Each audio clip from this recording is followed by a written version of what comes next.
Bienvenido al canal de YouTube del pastor José Manuel Sierra. Hermanos queridos, para los que estuvieron y para los que no estuvieron el domingo pasado, sentí en mi corazón, ya que acabo de terminar hoy de leer el libro de Josué, hablarles acerca de unos personajes que se llaman o los conocemos con el nombre de los Gabaonitas. ¿Se acuerdan ustedes? ¿Alguien se acuerda de eso? Los Gabaonitas fueron muy astutos, porque ellos venían oyendo todas las victorias que iba obteniendo el pueblo de Israel desde que salió de la esclavitud en Egipto hasta que cruzaron el río Jordán.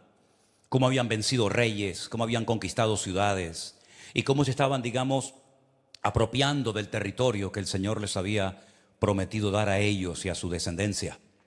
Ellos sabían perfectamente que una confrontación directa con el pueblo de Israel era perder el tiempo, por no decir perder la vida. Sabían perfectamente que los dioses que ellos tenían no iban a ser capaces en absoluto de librarles de la muerte, una muerte segura.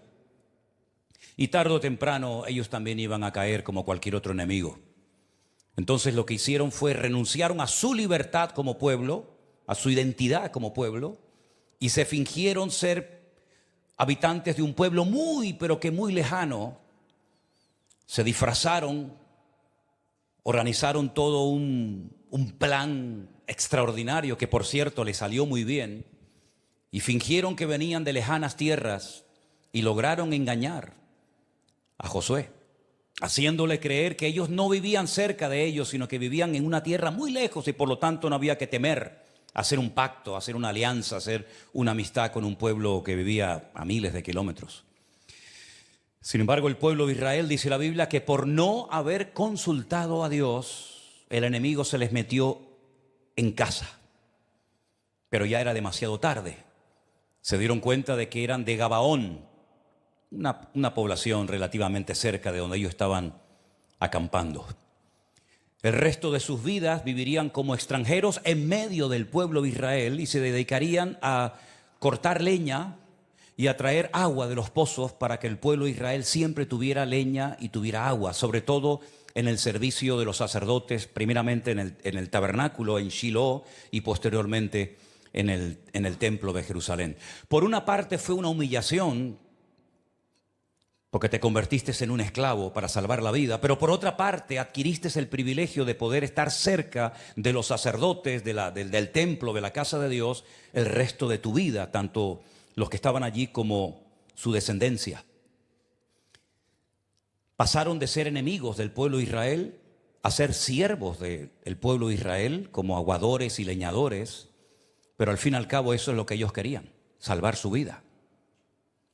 Ahora es interesante notar cómo en aquellos tiempos se respetaba los pactos, la palabra dada, lo que se acordaba, hasta el punto que cuando 72 horas más tarde se enteran de que han sido engañados por los Gabaonitas, y algunos se enfadaron con los líderes y con Josué sobre todo, ellos dijeron: ya no los podemos tocar, no podemos levantarnos contra ellos y matarlos o hacerles daño, porque hemos dado nuestra palabra. Hemos jurado en el nombre de Dios que van a vivir bajo nuestro amparo, bajo nuestra protección el resto de la vida.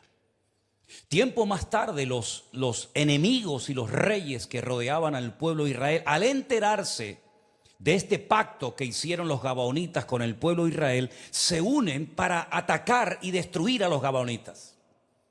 Entonces ellos, atemorizados, recurren a Josué y le piden auxilio, le piden que les ayude, porque van a morir en manos de los enemigos de Israel y de ellos también. Era el momento crucial para decir: bueno, ahora es el momento para quitarme a esta gente del medio. Al fin y al cabo me engañaron. Al fin y al cabo vinieron con astucia y se nos metieron en casa y nos engañaron. Pero Josué era un hombre de palabra. Y la Biblia dice que Josué armó a sus soldados y se fue a pelear contra los 5 reyes que venían a destruir a los Gabaonitas. Y jugándose la vida, los defendió. Y ya el Señor le había dicho previamente que no tuviera ningún temor, porque a los 5 reyes, que eran mucho más fuertes, más numerosos y más poderosos que él, los terminaría también derrotando, como así fue. Así que los gabaonitas vieron que el Señor los protegió a través de Josué y ellos, ya digo, aunque renunciaron a su identidad como pueblo, lograron salvar su vida. Ahora, cuando yo leía esta porción hace unos días, me venía a la cabeza que hay otras partes de la Biblia, ya no en el libro de Josué, sino ahora vamos a ver en otro libro, que también habla acerca de esta gente, de estos gabaonitas, de estos habitantes de Gabaón. Y entonces comencé a buscar dónde aparecía la historia de los gabaonitas y me encontré con un capítulo extraordinario, que lo vamos a leer ahora en esta tarde, que es el capítulo 21 del segundo libro de Samuel, donde ocurre algo 300 años después del pacto que los gabaonitas hicieron con Josué. Repito, 300 años después, todavía se seguía hablando de los gabaonitas. Y vamos a ver una historia de estas, si me permiten, raras. De estas historias que debido a nuestra cultura, debido a nuestras creencias, debido al tiempo en el que estamos viviendo, es muy chocante. Nos impacta mucho lo que vamos a leer a continuación. Pero era como se vivía en aquella época. Era lo que se demandaba en aquel tiempo. Y la historia comienza diciéndonos lo siguiente. Hubo hambre en los días de David por 3 años consecutivos. Y David consultó al Señor y el Señor le dijo, es por causa de Saúl y por aquella casa de sangre por cuanto mató a los gabaonitas. Entonces el rey llamó a los gabaonitas y les habló. Los gabaonitas no eran de los hijos de Israel, sino del resto de los amorreos, a los cuales los hijos de Israel habían hecho juramento, pero Saúl había procurado matarlos en su celo por los hijos de Israel y de Judá. Versículo 3. Dijo pues David a los gabaonitas, ¿qué haré por vosotros o qué satisfacción os daré para que bendigáis la heredad de Dios? Y los gabaonitas le respondieron, no tenemos nosotros querella sobre plata ni sobre oro con Saúl o con su casa, ni queremos que muera hombre de Israel. Y él les dijo, lo que vosotros dijereis, haré.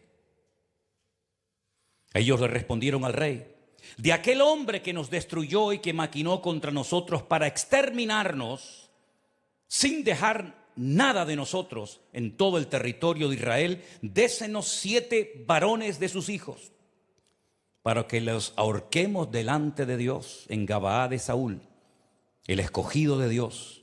Y el rey dijo, yo lo haré. Y perdonó el rey a Mefiboset, el hijo de Jonatán, hijo de Saúl, por el juramento de Dios que hubo entre ellos, entre David y Jonatán, el hijo de Saúl. Pero tomó el rey a los hijos de Rispa, la hija de Aja, los cuales ella había tenido de Saúl, Armoni, a Mefiboset, otro Mefiboset, y a los 5 hijos de Milca, hija de Saúl, los cuales ella había tenido de Adriel, hijo de Barzilai, meelatita. Y los entregó en manos de los gabaonitas delante de Dios, y así murieron juntos aquellos 7, los cuales fueron muertos en los primeros días de la siega, al comenzar la siega de cebada.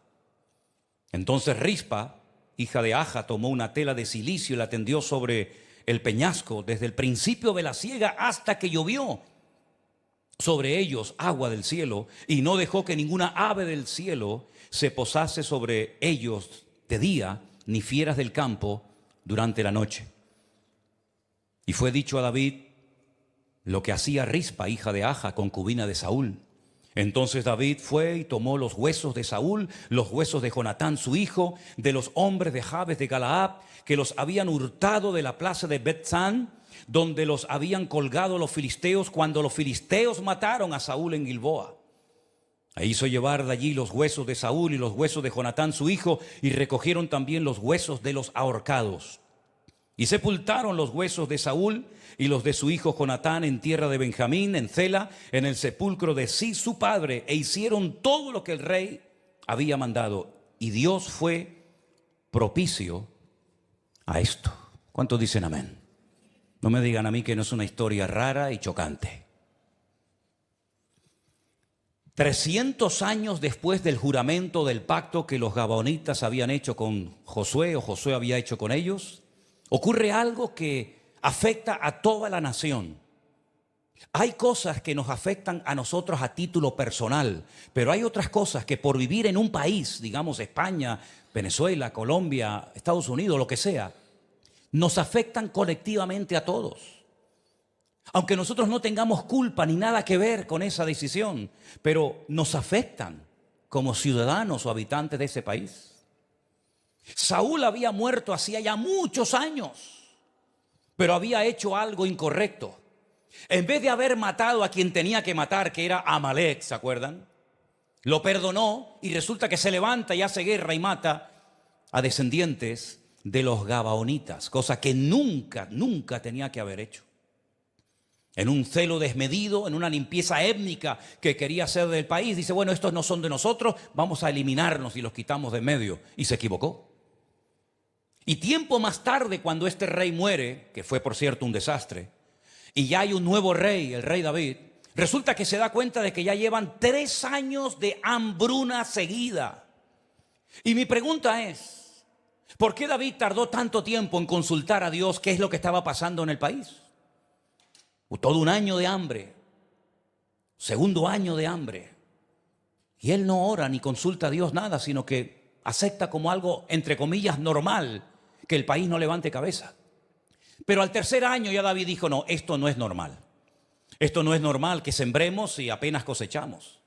Esto no es normal que haya hambre un año, hambre otro año, hambre un tercer año. Voy a hablar con Dios, voy a consultarle a Dios. 3 años tardó David en decir, bueno, voy a preguntarle a Dios a ver si hay algo que me tiene que decir. Inmediatamente Dios le respondió. Y esto me ha hecho pensar que a veces nosotros aceptamos en la familia, en la salud, en la iglesia, en el ministerio o en el trabajo, cosas que aparentemente parecen normales. Pero que si hacemos una lectura profunda, espiritualmente hablando, no es nada normal lo que está pasando. No es normal, no es lógico. Aunque algunos digan, bueno, eso es la mala suerte. O eso es la cruz que te ha tocado. O eso es que... No. A mí no me interesa saber las opiniones o los conceptos de las personas ajenas. A mí lo que me interesa saber es si en esta situación que estoy pasando, con mi hijo, con mi matrimonio, con mi economía, con mi salud o lo que sea, Dios tiene algo que decirme. Y claro que Dios tenía algo que decirle, porque David tardó mucho en consultar, pero Dios respondió enseguida, porque Dios tiene todas las respuestas a todas nuestras dudas y preguntas de la vida. ¿Cuántos dicen amén? Así que no tardes 1 año, 2, 3, 4, 20, 40 años en preguntarle al Señor, ¿por qué tu familia nunca levantó cabeza? ¿Por qué tu hermano, tu primo, tu sobrino, tu padre, tu madre o quien fuera? ¿Por qué siempre tenía que haber siempre alguien borracho, alguien alcohólico, alguien tarado, alguien enfermo, alguien que moría joven en la familia? ¿Por qué? Ahora, ¿quieres vivir dentro de lo que el mundo llama lo normal? Vive, no hay problema, tú eres libre y decides si quieres preguntarle a Dios o no. Si quieres vivir con tu enfermedad, con tu tragedia, con tu dolor, vive, allá tú. Pero nosotros como cristianos tenemos un Dios poderoso que sabe y entiende todas las cosas que nos suceden en la vida. Y cuando vamos a Él, Él siempre nos va a responder. Claro, puede ser que a lo mejor la respuesta nos sorprenda. Porque me imagino que para David habrá sido un choque decir, ¿cómo? ¿Cómo? Que hemos tenido 3 años de hambre, de miseria, de pobreza. Se nos han muerto los animales, la gente ha pasado hambre. Lo estamos pasando fatal por culpa de los gabaonitas. ¿Y qué pintan los gabaonitas en todo esto? Pero el Señor le mostró que algo se había hecho en contra de ese pueblo. No es que fueran un pueblo perfecto, pero es que habían juramentado, habían dado su palabra delante de Dios de que los protegerían. Y en aquellos tiempos, ya sé que hoy en día todo ha cambiado, pero en aquellos tiempos la palabra tenía peso. En aquellos tiempos cuando alguien daba la mano, la palabra, hermano, la persona daba hasta la vida si fuera necesaria con tal de que no se quebrantara el pacto. Y Saúl, que siempre hizo lo que le dio la gana, pues decidió meterse con los gabaonitas y cometió una equivocación que afectó a todo el país Y cuando él muere, el país sigue sufriendo las consecuencias de aquella mala decisión que tomó Saúl en su momento. Quiero ponerles una frase ahí en la pantalla de la iglesia para que la leamos juntos en esta noche. Y esta primera frase que les quiero poner dice así, léanla conmigo. Nuestras decisiones y nuestras palabras le dan forma a nuestro destino. Léalo más fuerte, por favor. Nuestras decisiones y nuestras palabras le dan forma a nuestro destino.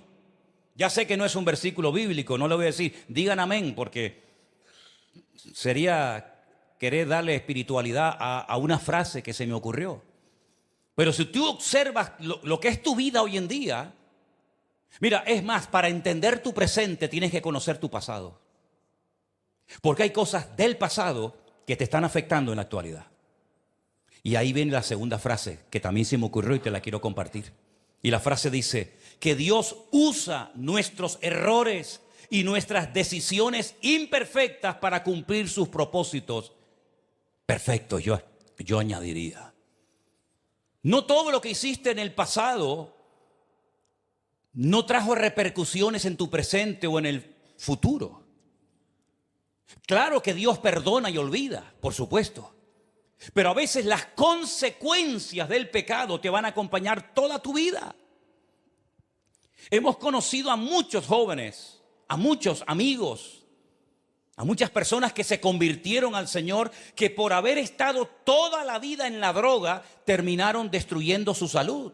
Eran salvos, están ahora mismo en la presencia del Señor, pero tenían la dentadura destrozada, el hígado destrozado, la salud hecha polvo.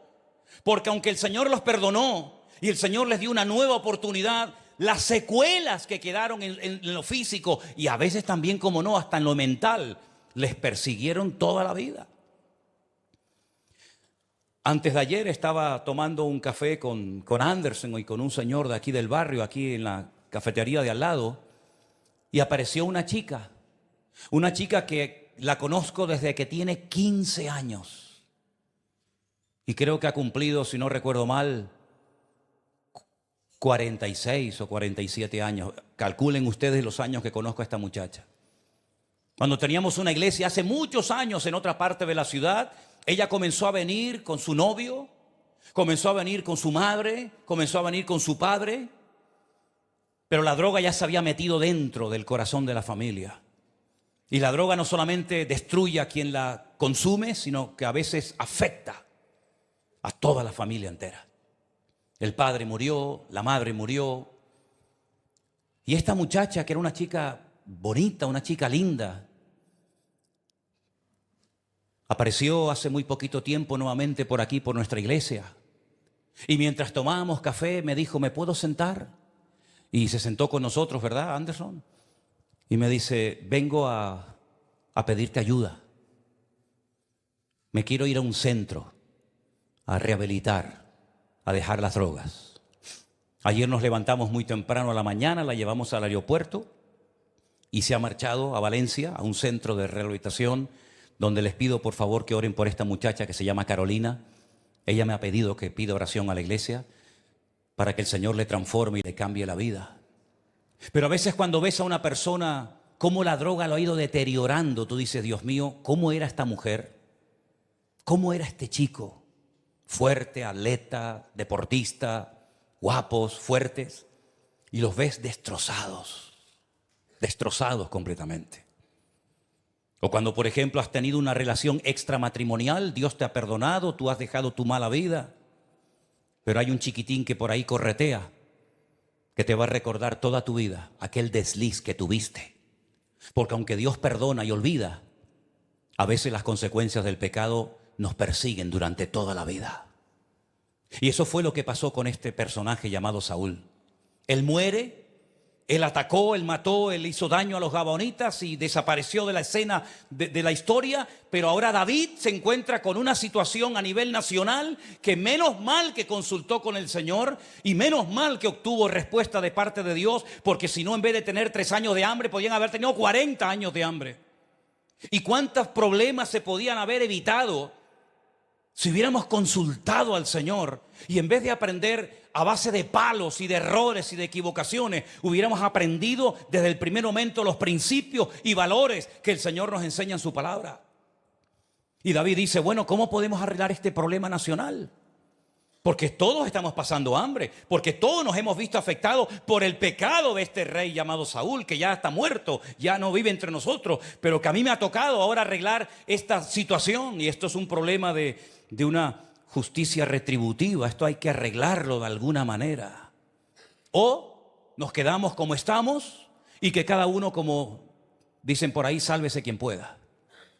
Que es la actitud con la que vemos a la gente que vive hoy en día. Yo estoy bien, el otro está mal, a mí no me interesa. Yo tengo comida, el otro no tiene, allá él. Algo habrá hecho.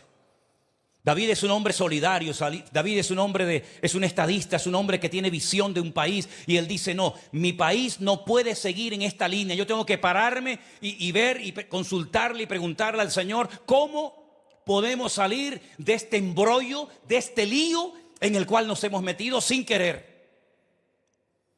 Y es que para entender a veces cosas del presente, hay que entender lo que se ha venido haciendo desde años atrás, para darnos cuenta de que a veces las maldiciones a los que aborrecen a Dios les persiguen por generaciones y generaciones. La Biblia nos enseña que los gabaonitas no querían un beneficio económico. Dice, no queremos plata, no queremos oro, porque hay cosas en la vida, aunque la gente, algunos no se lo crean, que no se solucionan con dinero. Esto no se soluciona dándole una buena cantidad de dinero. No es como cuando Jacob venía después de haber estado más de 20 años trabajando para Labán y sabe que tiene que reencontrarse con su hermano Saúl y hay ahí rencillas, hay cosas del pasado que van a salir otra vez a la luz y entonces dice, bueno, le voy a regalar camellos, le voy a regalar ovejas, le voy a regalar cabras, le voy a regalar un montón de cosas para de esa manera calmarlo y apaciguar la situación. En esta ocasión no se arreglaba esto así. Tal vez has sabido arreglar ciertos y determinados problemas de tu vida, pero hay otros problemas que no sabes cómo solucionarlos, porque tienes que tener visión y sabiduría espiritual para saber cómo actuaría el Señor si estuviera en tu situación. Y los gabaonitas dijeron, mira, esto se arregla sangre por sangre, vida por vida. A nosotros nos han querido exterminar, nosotros lo que te pedimos es que 7 descendientes de este rey perverso llamado Saúl nos los entregues y nosotros tomaremos venganza y solucionaremos el problema a nuestra manera. David protegió milagrosamente la vida de Mefiboset porque él era un hombre de palabra y él le había prometido a Jonatán que salvaría a su hijo y lo protegió. Por eso el otro Mefiboset que se menciona aquí es otro, no tiene nada que ver con con aquel lisiado de los pies. Pero le entrega 7 descendientes de Saúl, los ahorcan y se soluciona el problema. ¿Cuántas naciones en este momento necesitan una restauración nacional? Pero debido a que le han dado las espaldas a Dios descaradamente, van cuesta abajo y sin frenos. Intentan pedirle dinero al Fondo Internacional, al Fondo Monetario Internacional, intentan vender su petróleo, intentan vender su plata, su oro, su hierro, lo que sea, y no hay manera, porque repito, hay cosas que no se solucionan con instrumentos carnales o humanos, sino humillándonos delante de la presencia del Señor. Y a título personal, hay cosas que no vas a solucionar cambiándote de país, ni de mujer, ni de marido, ni de iglesia. Hay cosas a título personal que solamente se van a solucionar cuando te pares delante de Dios de verdad, le pidas perdón, te humilles delante de Dios y Él te dirá entonces lo que tienes que hacer, lo que tienes que decir y Él te sacará del embrollo, del lío en el que te has metido y aunque lo quieras disimular, ahí está. Porque el Señor no quiere tu sufrimiento, hermano. El Señor quiere darte luz. El Señor quiere llenar el vacío de tu corazón, quiere sacarte de las tinieblas, de la ignorancia, del sufrimiento constante y permanente y darte victoria y darte vida y vida en abundancia. No es la voluntad de Dios que tengas una buena temporada y después viene otra vez el palo, otra vez tristeza, otra vez fracaso otra vez. No, esa no es la voluntad de Dios. No es una de cal y una de arena, mi hermano. Es de victoria en victoria, de gloria en gloria, de triunfo en triunfo y de bendición en bendición que el Señor nos quiere llevar. ¿Quién es tu Gabaonita, hermano? ¿Quién es tu Gabaonita? ¿Contra quién te has levantado y has hecho lo que no tenías que haber hecho? Porque los Gabaonitas, aunque no eran pueblo de Dios, es como si lo fueran.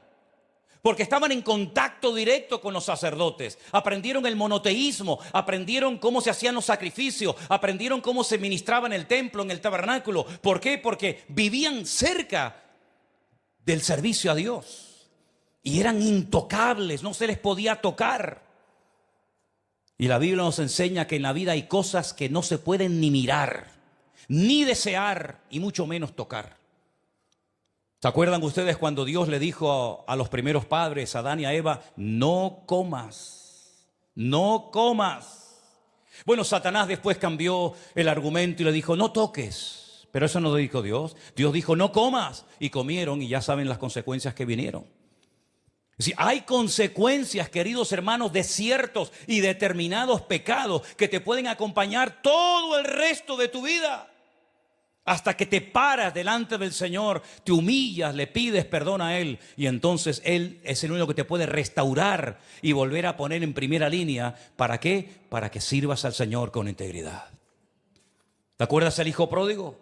El hijo pródigo es otro caso de alguien que ofende a su padre, porque la Biblia dice que el único mandamiento de la Biblia, que cuando lo cumples hay una promesa, es aquel que dice, honrarás a tu padre y a tu madre para que te vaya bien en la vida y seas de larga vida sobre la tierra. Eso lo dice la Biblia. No hay ninguna promesa por no matar, no hay ninguna promesa por no robar, pero sí hay una promesa bíblica que dice que el que honra, el que respeta a su padre y a su madre, le irá bien en la vida y serán sus días prolongados sobre la faz de la tierra. El hijo pródigo, el hijo de la parábola de Lucas capítulo 15, deshonró a su padre.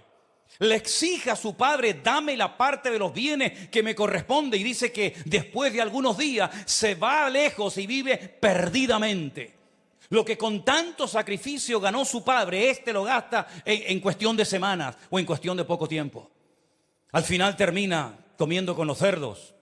Cayó a lo más bajo hasta que vuelve en sí. Y comienza a razonar y a pensar. Volveré a la casa de mi padre y le pediré perdón. Y le diré, Padre, ya no soy digno de ser llamado tu hijo, porque he pecado contra el cielo y contra ti. Hazme como a uno de tus jornaleros. La Biblia dice que el hijo pródigo regresa y mientras él va caminando pensativo, me recibirá, no me recibirá, me perdonará, no me perdonará, ¿cómo reaccionará mi padre? La Biblia dice que el padre salió corriendo y abraza y besa a su hijo. Y hace una fiesta en la casa y dice, mi hijo que había muerto.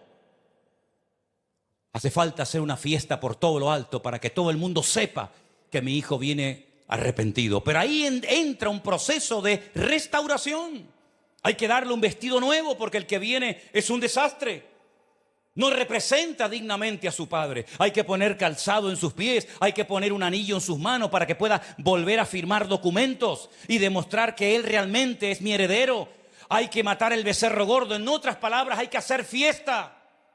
Su hermano no lo entiende, pero ahí Dios lo que está enseñándonos es que hay una restauración después de un acto de humillación. Como Pedro tuvo que ser restaurado. Pedro también pecó, Pedro también hizo lo incorrecto, Pedro dijo lo que nunca tenía que haber dicho, pero el Señor lo restaura. Y la Biblia dice que estamos en un tiempo, escúchelo bien esto, hermano, dice que los últimos tiempos tendrán muchas características, sin lugar a dudas, pero una de ellas, que es la que nos atañe a nosotros, es que Dios va a comenzar a restaurar muchas cosas que el mundo ha roto o ha hecho pedazos. Y dice que cuando Él restaure una serie de cosas es cuando Él aparecerá y vendrán tiempos de refrigerio de la presencia de nuestro Dios. ¿Cuántos dicen amén? Dios tiene que restaurar muchas cosas en nuestros países, en nuestras casas, en nuestras vidas. Y entonces cuando nosotros verdaderamente queremos que el Señor nos restaure y nos renueve, el Señor lo hace. Porque ese es el mayor interés que Dios tiene en tu vida. Algunos dicen, bueno, A lo mejor Dios quiere que yo venga a esta iglesia. Mira, a Dios le da igual si usted viene a esta iglesia o a otra. Él no está detrás de la gente para meterlos en una iglesia. Él mandó a su Hijo unigénito al mundo para que todo aquel que crea en Él no se pierda, mas tenga vida eterna. A eso mandó el Señor nuestro Dios a su Hijo, para que ocupara nuestro lugar en la cruz. Porque Él sabe que hay cosas que nosotros tal vez con nuestras palabras, con nuestras acciones o con nuestras decisiones podemos solucionar, pero otras muchas no. Y en el mundo espiritual somos torpes. Por eso la Biblia dice, bienaventurados los de pobres en espíritu, porque ellos verán a Dios. ¿Quiénes son los pobres en espíritu? Las personas que reconocen su incapacidad, su bancarrota espiritual y tienen que buscar al Dios eterno, al Dios rico en misericordia y en gracia, que nos ayuda y nos enseña lo que tenemos que hacer. David lo hizo. David no dijo, no, esto es una locura, esto es un disparate. ¿Cómo? Entregar 7 personas, entre comillas, inocentes, colgarlas para que cese el hambre en la tierra. Es que la lógica muchas veces choca frontalmente con los planes y los diseños de Dios para nuestra vida. Y hay gente que ha escogido el camino de la lógica. No es lógico, hermano. No es lógico que yo lea la Biblia y todo me va a ir bien. No es lógico. Muy bien, pues no lo creas. No es lógico que yo pida perdón y Dios me va a restaurar la vida. No es lógico. Pues sigue con tu lógica. Pero nuestro Dios no es el Dios de la lógica, es el Dios y el Padre de la fe. Y la fe es lo que hace que Dios se mueva o no. No es la lógica, no es la ciencia, no es la razón. Y no es que no seamos lógicos, no es que estemos en contra de la ciencia, ni mucho menos. Pero en el mundo espiritual lo que te mueve, lo que te transforma no es ni la lógica, ni el raciocinio, ni la capacidad intelectual, sino la fe viva que pones en tu Dios. Y por eso hay gente que tiene mucha lógica y muchos estudios y muchos recursos y muchas cosas, pero no pasa nada en su vida porque no saben moverse en el terreno de la fe. Cuestionan, se ríen, se burlan. Esto es una tontería, estamos perdiendo el tiempo. Muy bien, y así te vas. Pero los que hemos aprendido a pararnos a decir, Señor, ¿qué me está pasando a mí? ¿Qué me está pasando a mí, Señor? ¿No tendré que consultar a ti, preguntarte qué es lo que me está ocurriendo? Mire, yo estuve muchos años, ya lo saben, yo lo he contado varias veces, muchísimos años, no 1 ni 2, 15, 20, 30, 40, muchos años de mi vida, con un problemón en mi nariz a la hora de respirar, pero brutal. Yo era invitado en Argentina muchas veces a predicar 2, 3, 4, hasta 3 y 4 veces por domingo. Y muchas veces no podía subir a la plataforma porque estaba en el baño sangrando. Me parecía a la mujer del flujo de sangre. Pero por arriba, no por abajo. En cuanto me tocaba un poco la nariz, en cuanto me daba cualquier golpito, venga a sangrar y venga pañuelos y venga pañuelos. Y una vez me tuve que quitar hasta la camisa y empapármela toda porque era un chorro de sangre continuo. Y venga gotas, y venga más gotas, y venga por aquí gotas, y corre por aquí, y corre por allá. Era un auténtico drogadicto. No podía vivir sin mis gotas. Tenía que tenerlas en el bolsillo, tenía que tenerlas aquí, en la mesa de noche, en el coche. En todas partes tenía que tener mis gotas. No podía vivir sin ellas. Pero sinceramente nunca oré sinceramente a Dios para que me quitara aquello. Lo que oraba es para que encontrara rápidamente la farmacia de guardia. Eso sí oré. Eso sí. ¿Dónde está la farmacia de guardia? ¿Dónde está? Señor, ayúdame, guíame. Eso sí oraba para encontrar la farmacia de guardia. Y si no hay Vicks, hay nebulicina. Y si no, Respir Bien. Y si no esta y la otra, yo ya las conocía todas. Era una dependencia brutal. Hasta que una noche me empecé a sentir mal porque no tenía mis gotas. Estaba en el campo. No había posibilidad de salir a comprar y me estaba comenzando a poner muy nervioso y comencé a ver estrellitas y comencé a tener problemas para respirar. Hasta el punto que le dije a Elena, si me desmayo, tienes que taparme la nariz y darme aire por la boca porque creo que me voy a caer de un momento a otro. Era trancado, cerrado completamente. Era pastor, predicaba, cantaba, viajaba por aquí, viajaba por allá, pero tenía un problema que no sabía cómo solucionarlo. Me decían, con agua del mar. Yo me iba a la playa, me traía botellas de agua del mar. Venga, agua del mar por la nariz. Nada. Tienes que hacer esto, tienes que hacer lo otro. Nada. Hasta que esa noche Elena me dice, oye, una cosa, ¿por qué no oramos a Dios? Fíjate qué fácil, ¿no? ¿Por qué no oramos a Dios? No salió de mí, salió de ella. Y yo le dije, bueno, venga, vamos a orar. La verdad es que honestamente no tenía fe para orar ni ganas en ese momento. Entonces ella me dijo, vamos a orar. Cerré los ojos, me puso la mano en el pecho. Señor, mira cómo está Manolo en este momento. Está hecho polvo, está mal. Yo te pido que lo ayudes, que le despejes su nariz, su respiración y que pueda respirar bien. Cuando dijimos amén, al momento, se me despejó la nariz. Eso fue en el año 1990. Muchos de ustedes no habían nacido. 1990. Estamos en el año 2024. ¿Cuánto tiempo ha pasado? A ver los matemáticos. 34 años. Nunca más se me volvió a cerrar la nariz ni volvió a sangrar por la nariz. Mira. Dios me sanó para toda la vida. Bendito sea Dios. Bendito sea Dios. 3 años aguantando hambre, 3 años sufriendo, 3 años que el país no levanta cabeza, hasta que a David se le ocurre orar y consultarle al Señor. Y Dios le dice, es por esto y por esto. Ay, yo estaba pensando en ese, ¿cómo es? En ese encuentro que tienen los de la Rosa. ¿Sabes? En ese encuentro que tienen ahora ahí en la península, que empieza por P, termina por E. ¿Sabes cuál te digo, no? Estaba yo pensando si Peter Sánchez, por si acaso me bloquean esto, si el señor Peter y todo el team que le rodea, todo el equipo que le rodea, dijeran, Dios mío, ¿qué nos está pasando? Ay, ayúdanos. Y Dios dijo, ¿qué? Sería tremendo, ¿eh? Mañana tendríamos otro país. Mañana sería esto el paraíso terrenal. Pero no lo van a hacer. Ni aquí, ni allá, ni en ninguna parte. Porque la soberbia y el orgullo del hombre es tan terrible que teniendo la solución en la mano, le dan la espalda a Dios. ¿Quién nos diría que 300 años después de aquel juramento, después de aquel pacto de Josué con los gabonitas, todavía podían tener repercusión positiva o negativa en la historia nacional del pueblo de Israel? Pues la tuvieron, hermanos. La tuvieron. Y llegó un momento en el que David tuvo que recordar qué pasó con esta gente, cómo entró esta gente en nuestras vidas, qué pactamos, qué negociamos con ellos. Y recordando el pasado, supieron cómo solucionar su presente. Estoy seguro que más de uno esta noche tendrá que salir de aquí y hacer una llamada telefónica por algo que hiciste en el pasado que no has arreglado. Estoy seguro que más de uno en esta noche tendrá que hablar con alguien y decirle, oye, aquello que nos pasó aquella vez, ¿te acuerdas? Aquello que te hice.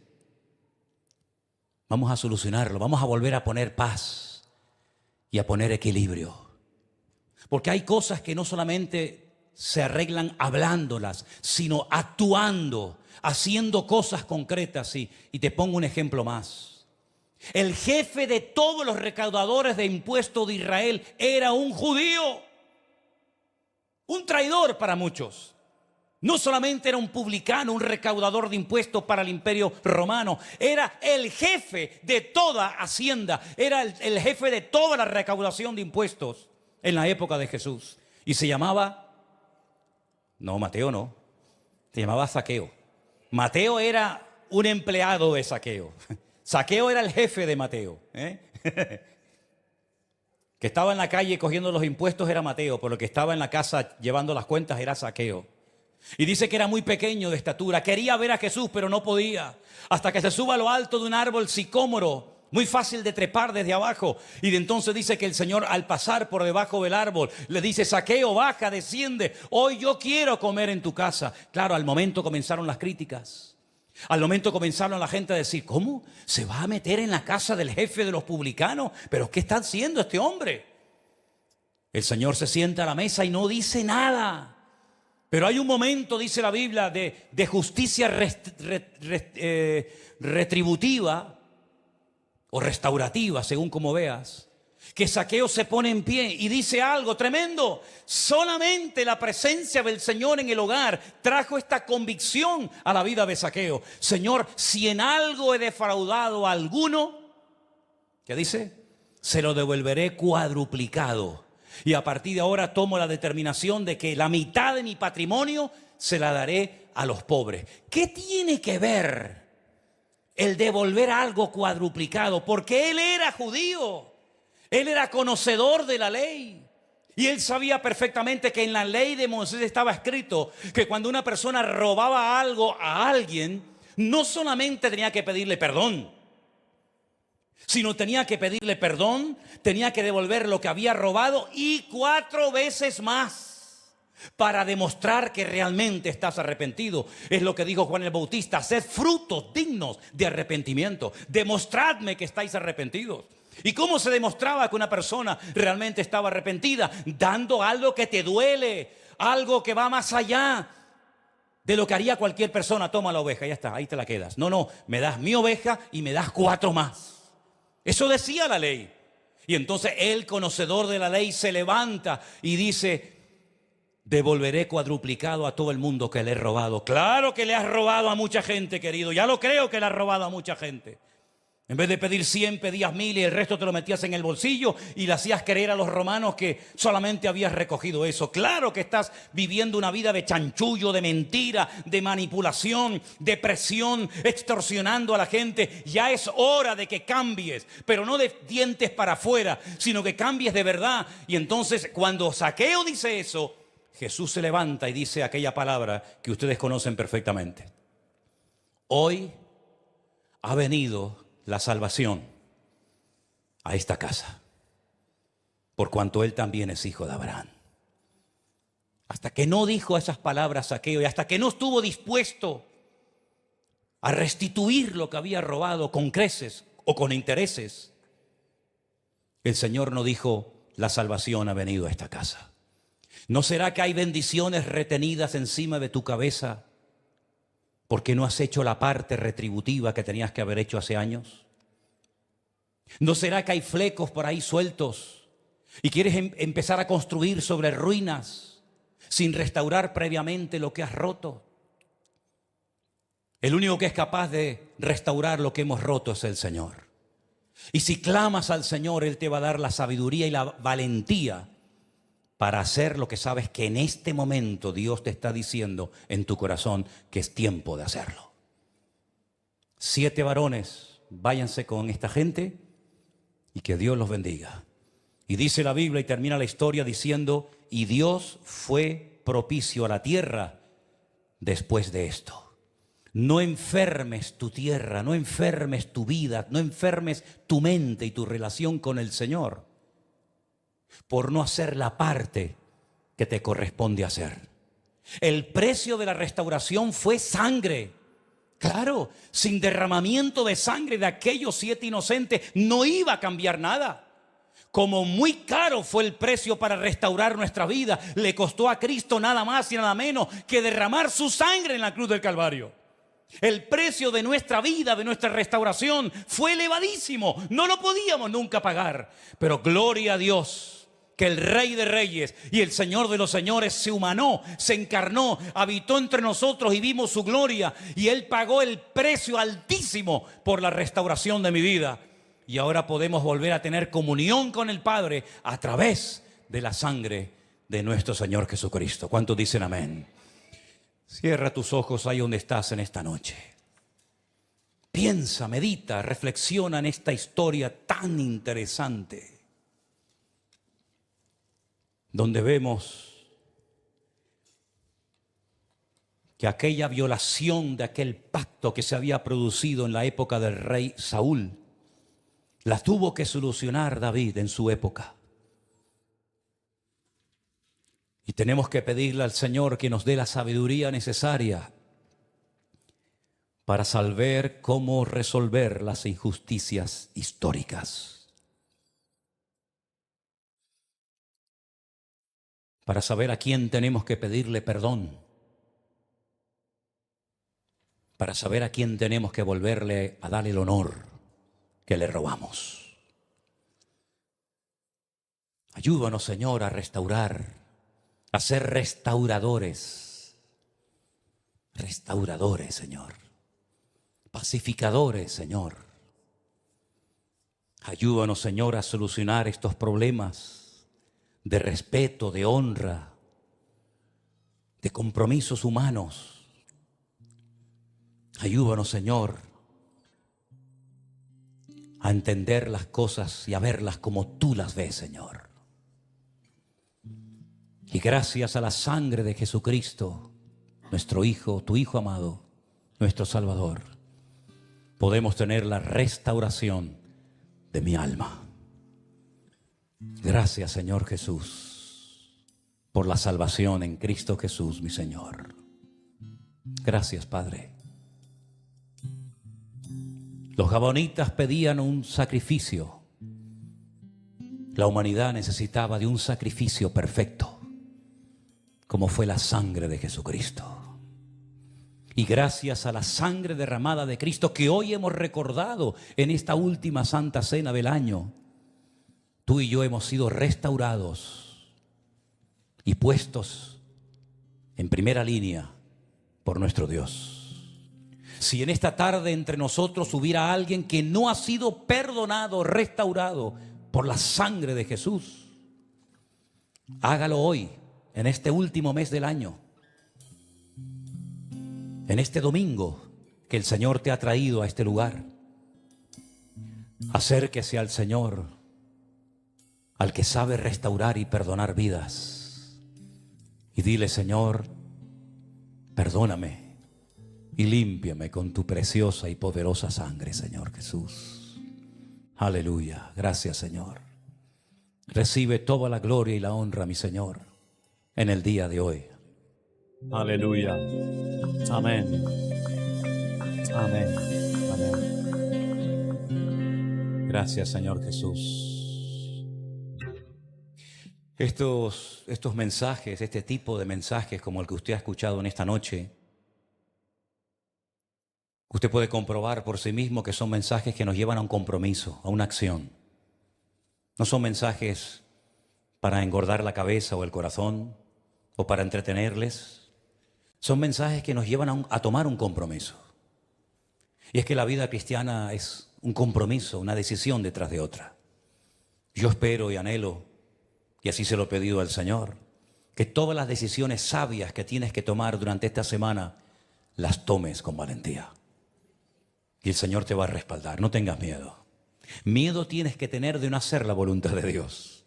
Miedo, pánico te tendría que dar a ser oídos sordos a lo que oyes.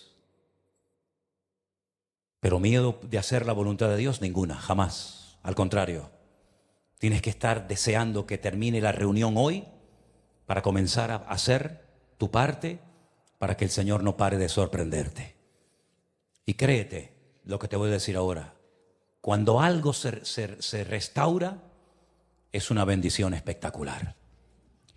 Ayer en televisión, después de años de arduo trabajo, y si no recuerdo mal, dijeron más de 850 millones de euros.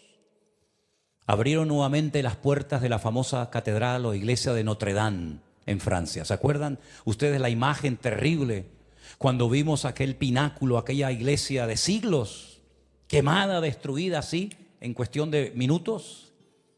2.000 hombres han trabajado durante años, más de 800 millones de euros se han invertido. Pero cuando abrieron las puertas de aquel magnífico templo, la gente se quedó boca abierta y llegaron a decir: ahora está incluso más bonita que antes. Más luz, parece más grande. Pero fueron años y años de arduo trabajo y de restauración. Mientras unos restauran obras de arte que nos dejan a todos con la boca abierta, esta semana oímos de una noticia que a mí me partió el alma. De ver la estupidez, la sandez del hombre a la máxima potencia. Un plátano pegado en una pared con un trozo de cinta americana se subastó y alguien lo compró en más de 6 millones de dólares. ¿Te das cuenta? Mientras unos se dedican a la estupidez y a despilfarrar el dinero, otros se dedican a restaurar obras de arte. Ahora te corresponde a ti dedicarte a la locura del mundo o a dejar que el Rey de la Gloria restaure tu corazón. ¿Cuántos dicen amén? Abraza a tu hermano y dile, hermano, Dios te bendiga, la paz del Señor sea contigo.